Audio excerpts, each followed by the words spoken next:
Hey, I'm Kailan, mate. I'm here from Bago Games, and I'm here with... NJ Apostle from White Paper Games. And what's your role at White Paper Games? Primarily, I'm an audio designer, so that includes composition of music, sound effects in the game, but I also work with the voice actors. I do some voice acting myself.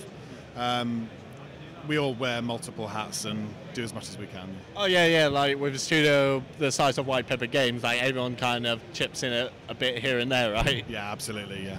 I mean, I guess one of the first questions to ask about the occupation, and like I guess a bit of an obvious question, but what is the occupation for people like walking in completely blind to what this is? Okay, so at its core, it's a first-person narrative exploration game. And it's set in a fictional 1980s Manchester, and similar to the American Patriot Act, in this fictional world we have something called the Union Act, we actually started writing all this stuff way before the political events that have been unfolding recently started to happen, so it's become more relevant in a way. But there's a company that are basically looking to kind of in their mind make England great again. Yeah, and basically they're going about it a very underhanded way, and some of their views are questionable, to say the least. And you play basically as a journalist who has been tipped off that what they're doing for the country might not be done legally and might be quite underhand and might not be the best thing for the country. Yeah. So your role in the game is you're a whistleblowing journalist, and imagine that you're Edward Snowden on the day that he did what he did. Yeah. Hopefully that's the kind of vibe we're going to eventually be able to get from the game. So it is politically charged at its centre core, and it is based around very controversial ideas. You said yourself, like this idea of make England great again. And when you're tackling views like immigration and surveillance and things like that, in the current day where we are dealing with this, it is kind of, I think it is hard to like project these ideals in a very neutral way so people can draw the conclusions as they wish. So how difficult was it to create a neutral environment where you're just presenting the story as is and allowing people to get the perspective as they wish? So I think one of the choices that we made early on in the game was that we were going to have, from our other game, Ether, you were a single character, and there was a voice, a floating voice in the sky. We made the decision to have AI in this game and have other characters. And through world building, you also get to bolster the character base, as in if you're hacking through people's emails, there are far more characters in the game than we have to make. So you could end up with, there might be 20, 30, 70 characters, all sharing their views and opinions. And from the point of view of making it so that we start with a neutral position, the character you play as, called Harvey, is a journalist, and it's his job to find as much out as he can, not necessarily go in with a bias, but to go in and say, I want to know exactly what's going on. So it's actually quite freeing to be able to show one character who could be, I mean, let's go to the extremes for the example's sake. Could be an extreme racist. Another person could be, just completely naive to everything that's going on in the world, happy-go-lucky, just nice person. You could have somebody on the other side who likes that person who's a racist, but hates the fact that they're a racist, and gets on very well with somebody who he doesn't get on with or she doesn't get on with. And you can put any view into any kind of character you want, as long as you're representing those views and representing them in multiple places. Then the player can go in, and this is the thing, you're talking about not wanting to make it one-sided or show one argument. If we went in and said, hey, the occupation is about prejudice towards this, then you're kind of, shoehorning in a view, yeah. We say something might be underhand, not something is, so the player gets to go in and go, you know what, I think everything's fine, I'm going to let the world play out, and it will play out, and they might not like the result, or they might go, actually, yeah, I'm happy with this, or they might go, you know what, I've looked at this character and I don't like them. That's based on what the player's thinking. So if you come into this game with your own prejudices or own, acceptances, hopefully they're going to be challenged at some point, because you might find a character that you agree with and agrees with you. You might find somebody who absolutely opposes you. We want the people to be fully able to interact with those people and be challenged by the different views. Yeah, I mean, I think that's one of the interesting things about politically charged media, is it is down to challenging people and trying to kind of deroot like basic assumptions that some people can have, like what is patriotism at its core fundamental level. Like there's the famous Teddy Roosevelt quote, I believe, where it's just like patriotism is not standing by your president, it's standing by your country. And like the difference between what that means. And it's kind of, I think it's interesting that the occupation could like deal with like what the difference is between standing by the leaders of your country and standing by your country, or standing by like what your country should be and that kind of thing, you know? Yeah, and I think it's to extend on that. Obviously, it was a JFK said, ask not what your country can do for you, but what you can do for your country. So in this scenario, there has to be a point where an idea was formulated by a person and maybe exists on a document, and then is shared to a group of people who go, okay, let's try and make that happen, who then expand it to a bigger group of people, and then suddenly there's a policy, or suddenly there's a vote, or suddenly there's a group of people who feel strongly about something that the day before they didn't even see in the news, they didn't know existed. Sometimes there are issues that just run so deeply through the society that anyone can bring them up at any one time. But I like the idea that there could be a piece of paper somewhere that has a controversial idea on it, and that there was a guy who at one point could have screwed that piece of paper up and we never knew about it, or could have gone, you know what, yeah, let's go with this. And then suddenly a policy comes in that affects millions of people. Like, it starts somewhere. And I really like the idea that in the occupation somebody is at the point of, should these ideas even be allowed to continue, you know? So instead of tackling the aftermath of something, imagine it, if we use an analogy, it's a zombie apocalypse. This isn't a game where you're wandering around the desert lands, you know. This is when the virus is being created. This is a guy with a vial of a virus in his hand and another guy coming in and going, should I let him release this virus, kind of thing, you know. It's like that kind of thing.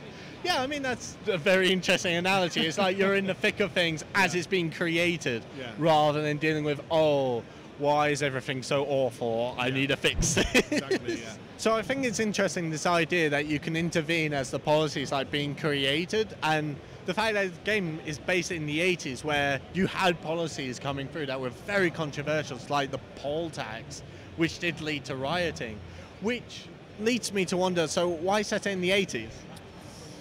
So from a design point of view specifically, the 80s is really, really appealing.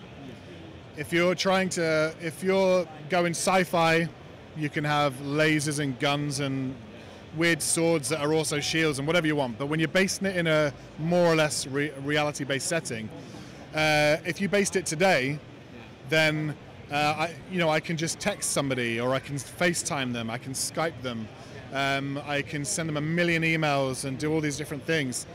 And it kind of, some of the best designs are built around restrictions. And if you free up too many things, you can have a story plot point where the instant solution is, oh, just email them. Just FaceTime them. If there's, so just imagine, for example, there's a bomb going off, you know it's going to go off somewhere, the person who's there doesn't know it's going to go off, and mobile phones weren't invented yet, or hardly anyone had them. You've got to go there, or you've got to send someone there, or suddenly there's a how do I do this thing, as opposed to, are you there? Yeah, the bomb's going off. All right, you're out, good. You know, so it's from a puzzle limitation. Yeah, it's a great thing, and plus some of the tech that existed in the 80s is so manual and fun, and mechanically to actually have mechanical buttons as opposed to everything digital. It's just so fun to play with. Also, the 80s. Just as a genre, anyway. I mean, I was born in '81, so I grew up during that period. we just love it. Some of the people weren't actually born in the 80s we work with. Some were just born at the end of the 80s. Such a fun kind of time frame to work in. And plus, I mean, looking at the way politics has gone over the past year, we've been working on this game for quite a few years now. And to see the way that it's gone, it's become more and more and more relevant with what we're doing. Kind of to set yourself in a different time period from the word go, kind of distances yourself from things that said, look, we're not trying to parrot or parody what's going on or copy here, or we're not making fun of politics. We're kind of saying this is a fictional, imagine if this happened. It just gives you a bit of freedom. Yeah, because otherwise I think people would go in with a loaded expectation due to familiar figures. Like they would say, oh, that's Donald Trump there. I support Donald Trump anyway, no matter what he does, you know. I mean, it could be like Bernie Sanders, like strangling kittens or something like that, and people would be like, that's Bernie Sanders, I'm going to rally behind it. Rather than be like, that's a person strangling kittens. Oh no. From that point of view, that we're talking about not wanting to force people's opinions, if you said it today, you have to use people who exist today. And if you're using somebody that exists in a fictional world today, people are going to go, oh, I reckon that's Theresa May. Or that. So it just gives you that freedom to say, hey, look, we want to try and create a narrative here. Don't think too much into who they are. Think about what they're doing and whether it's right or wrong. Yeah, exactly. It like helps neutralize and focus on the actions rather than the people. Yeah. But that actually brings me to another interesting question. So, set in the 80s, and you know what? There are a lot of games I do dig where there's a very strong 80s vibe. Sometimes where it's a kind of punk 80s vibe, like Hotline Miami, or when it's more grounded 80s vibe, like the upcoming game Bikes and Nights, I think it's called. Right. Where it's like set on an island and it's like cartoonish. So how did you manage to nail like the 80s vibe of the occupation and really make it feel like you are within the 80s? So I mean, first of all, I hope we're nailing the vibe. It's down to everybody else to let us know. But for a start, we, like I said, the tech and the colors that we use, the different types of colors and plastics, you didn't find many solid whites. There were a lot of browns and a lot of off-whites and a lot of oranges and things like that. So color scheme for a start. Textures on carpets and people's suits and clothing. The earrings and big hoops and bangles on some of the characters that you might not have seen in this build, but are in later on in the game. So obviously the visuals are a big part of it. Secondly, being the audio guy, I'm in-house, and there's not many people who are in-house these days. So at the start of a project, I get a lot more time than perhaps a lot more audio guys would do. So I said, I don't want to make a soundtrack that's like on top of the world, guiding people through. I want everything to be diegetic, and I want radios, because that was a cool thing about the 80s. You didn't have digital radio. It was a manual thing, and you had to try and find the station. And then there was like AM and FM. There were, yeah. So we have radios in the game, and we knew we wanted that. And as you dial through the stations, you can actually dial into a station that we've made.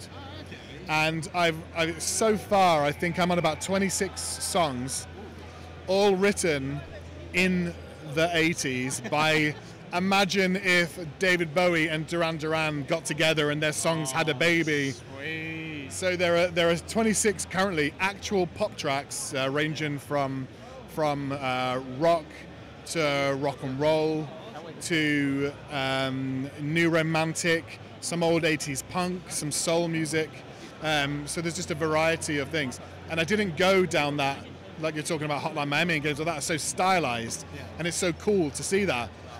But I can't sustain that for an entire game, so I went down the realistic route of these are actual 80s sounding bands, and hopefully soundtrack alike, you know. Yeah, I think it helps to ground it if it's just like an 80s sounding soundtrack with variation, you know. I love Hotline Miami soundtrack, it's fantastic, but it's also like I like the amount of range, so I can be like, okay, I'm into like soul music, or oh, I want to see if there's anything like Ashes to Ashes by David Bowie and that kind of thing, you know. So another thing that's really cool as well as the radios, we actually have it's been manipulated a little bit. It's based on an old Walkman that you can use as a microphone. You put the headphones on, you can take part of it off and put it on a metal surface because it's magnetic, and listen to it as a microphone to spy on people. So you can walk across the facility knowing that you left that in the meeting room, and you can just listen to it and be listening to somewhere else because you're using a spy device.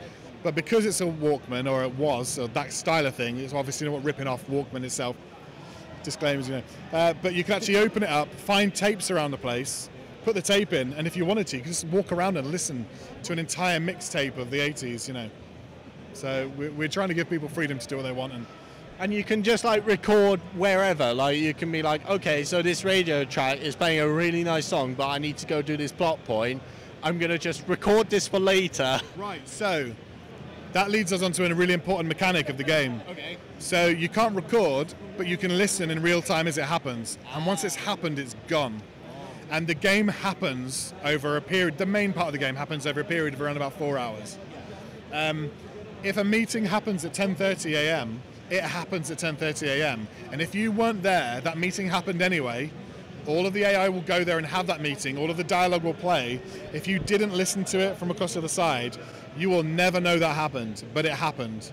The game doesn't wait for you to be there. You don't walk into a trigger and they go, let's have this meeting quickly. They will be there at that time. If you miss it, you miss it. So you've really got to be conscious of, where did I put that mic? If I hacked somebody's computer and it said, hey, you're still up for that meeting at 12, I really need to talk to you about this thing, and you know that someone else is happening at 12, you go, for an example, I'm going to go to that meeting room and put this microphone. I'm going to go to the other room, and now I'm listening to these people, and she's talking about a recipe for soup, and it's like, what are they talking about? Right, okay, I better listen to this other one. Oh, they're talking about someone I really should have been listening to. If you play the game again and again and again and go different places, you will see different things happening. So yeah, and it sounds like the game is built for that kind of like keep playing it over and over and work out the most efficient route and things like that. So yeah, this probably isn't ideal for most developers. I would be happy if somebody got to the end of the game and said, no, I'm not happy with that. I wanted this to happen. Can I make that happen? And if they went back because they wanted it to end differently, I'd be really happy with that. Yeah. I mean, one of the things you mentioned was just how everything's free-flowing and things like that. And in a weird way, like I guess you could say that the Occupation is a puzzle game in a way. In similar way like Ether 1 kind of was, sort of? I wouldn't, so I wouldn't define it as a puzzle game. And we certainly haven't gone about design the same way as Ether, but I guess you could see how there are puzzles in it. The same way as in real life, if someone says, hey, we still on for tonight, and your friend texts you and says, what are you doing now? And you'd rather hang out with that friend more, and you've got, that's a decision, that's a conundrum. There are things that happen in the world that the goal might be, hey, I'd really like you to pick up this file. You go, okay, that's easy. You go there and the door's locked. Right, how do I do this? There must be a way. And there could be 5 ways. So the puzzle is, I guess, I know what I want to do in this world. How do I manipulate the people and the place to do it? Yeah, I mean, that's what I found interesting from what I was hearing. It's not a linear puzzle design system. Like, say, you would find in a lot of games where there is a locked door. I have to get a key for it. It's more like a systems puzzle design where it's more like, okay, an event will happen and you can go there if you want and that might be useful, or you might say, okay, I need an NPC to behave in a particular way. What if I say lock this particular door? What if I give him a particular coin? What if I do 101 different things? It's about interrupting behaviors or witnessing behaviors and things like that. It's about both, actually, yeah. It's about both. And one of the things we're working on and hoping that will be a big part of the final game is the characters actually having their own wants and needs. So, for example, I don't know if you noticed while you were playing through, there were thermostats on the wall. I didn't see them. Right, so it's just one of these things again where if you go into a room and you do happen to notice that and you think, well, why the hell is there a thermostat? If you turn the heating up, somebody might be in there in a bit and they're thinking, oh, I'm really hot. That genuinely is something that will happen. And after a while, they'll need a drink and they will leave that room. It might be in 5 minutes, it might be in half an hour. And if you're the person who goes, I want to get in that room, and you thought of doing that, the payoff is that person eventually going, oh my God, I'm too hot, I need a drink, or I need to get out, and they leave the room and you sneak in, you hack their computer, and you might literally, you put the microphone in the hallway and you're listening, you're hacking, and you hear footsteps coming back, you're like, right, gotta go. And you were the one who thought, I wonder if they get hot. Oh my God, they get hot, you know. Yeah. Or they had a drink, but while they weren't looking, you stole it. Where the hell is my drink? Yeah. I have to go and get another drink. If the player can think it and do it, we'll be really happy, you know. Yeah, it's like very environmental, and you know, I think that's really cool. Like this idea of just like leaving it up to the player to solve the objective as they want to do, you know. Yeah, it's just the case of making the objective clear, and then letting them muck around in the world, literally have fun with it. Yeah, yeah. While we're on the subject in terms of like systems-based puzzle design, I remember reading an interview that there were going to be multiple endings. I wondered what kind of factors would lead to like the multiple endings as you can experience them in the game. Like if it's like if you pick up a particular file, or if you annoy someone, or so on. So a lot of people sometimes when they think of a multiple ending, they think of a game branching off down a radical different path. Like we said, this world is going where it's going. If you manipulate it, you can change events, and if you stand still, the events will fold out. There is an ending of the day that happens if you do nothing. And it's not necessarily a case of how can you turn this scenario into an action scene, or turn it into a, you know, something absolutely far removed from what it is. It's a case of at the end of the day, this act is either getting released or not. If it does and it goes wrong, someone's going down or they're not. Who those people are, if it gets released, how it gets released, they're what are up to the player. So we're not trying to absolutely change up everything at the end. It might literally be a case of, I like these two people, they're both implicated, one of them's going down. It's got to be you, and you might regret that, or you might go, oh no, I didn't expect that to happen. What if I play it again, it was you, you know. So that when we say multiple endings, we mean that we don't want it just to be my actions meant nothing in this game. Yeah. We want there to be some kind of feeling as to why you did what you did, and you know. But it sounds like it's like maybe 2 or 3 like main significant changes, like one where the act passes and one where it like doesn't because it kind of gets leaked, and then like small segments that might change, like one person might go down for it, or another person might go down, or no one might go down. So I mean, we don't want the choice to be a basic, this person got framed or this person got justly convicted. We want people to learn who the characters are in the game.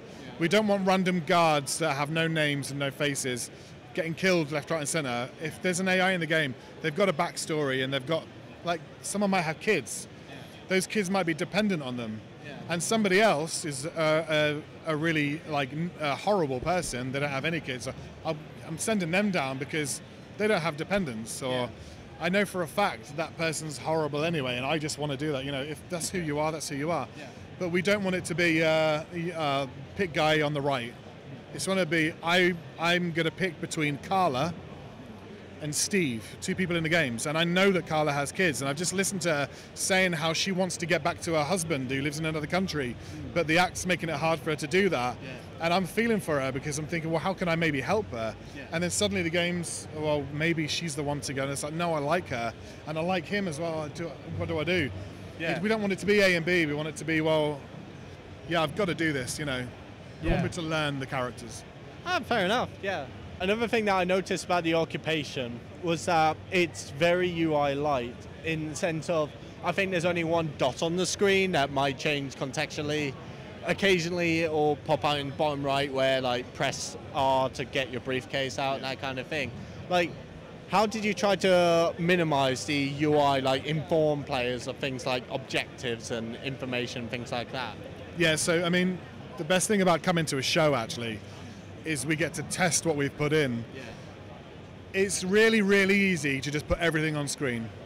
And if you do that, everyone will go, okay, I'll go there, I'll go there, I'll go there, I'll do this, I'll do that.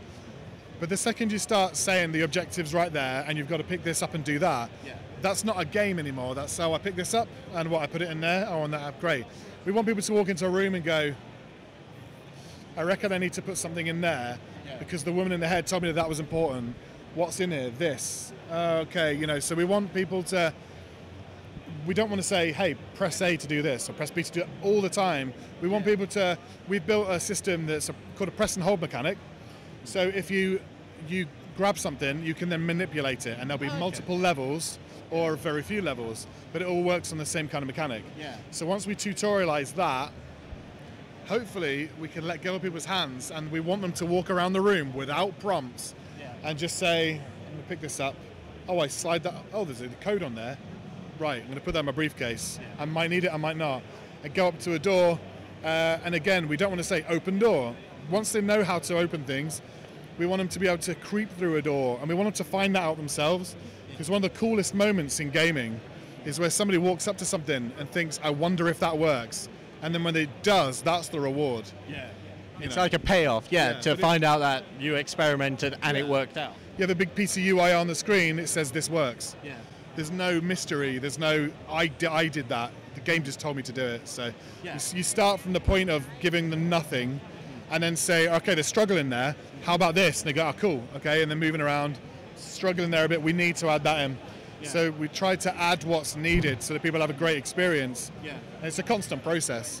Oh, I mean, one of the people who were trying it out, funny enough, cameraman, was struggling earlier to work out like where to go.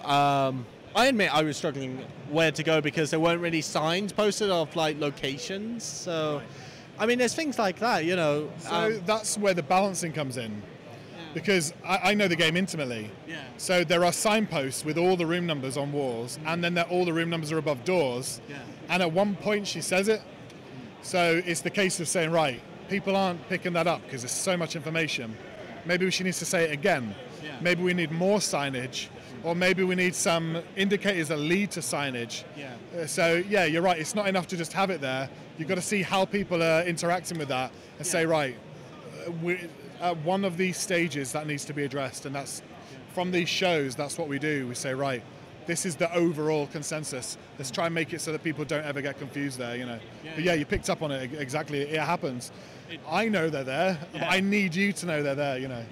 I mean, that's the problem with like game testing, you know everything. You know, I've heard horror stories where like game development will bug test, and then like tweak the difficulty based on practicing as many times as they already have, and then they go to a show and just be like, oh, why is people trying it for the first time and like struggling, you know, because they've played it so many times in advance. Yeah, definitely. So do you know what formats the Occupation will be released on? Yeah, so it'll definitely be on PC. We released our previous game, Ether 1, on PlayStation 4, so obviously we're hoping for that as well.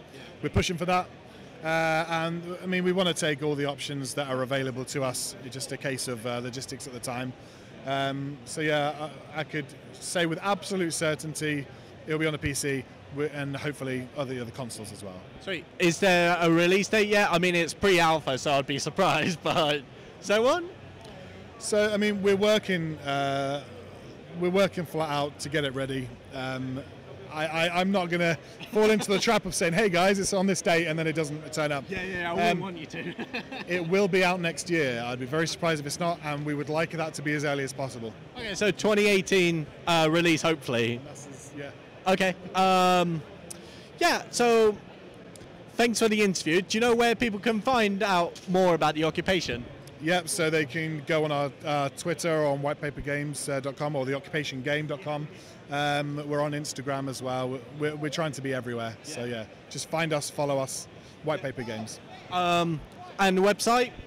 Yeah, it's whitepapergames.com. Okay, sweet. Or for the game, theoccupation.com. Okay. Yeah, thank you for the interview. Great. Thanks a lot. Cheers.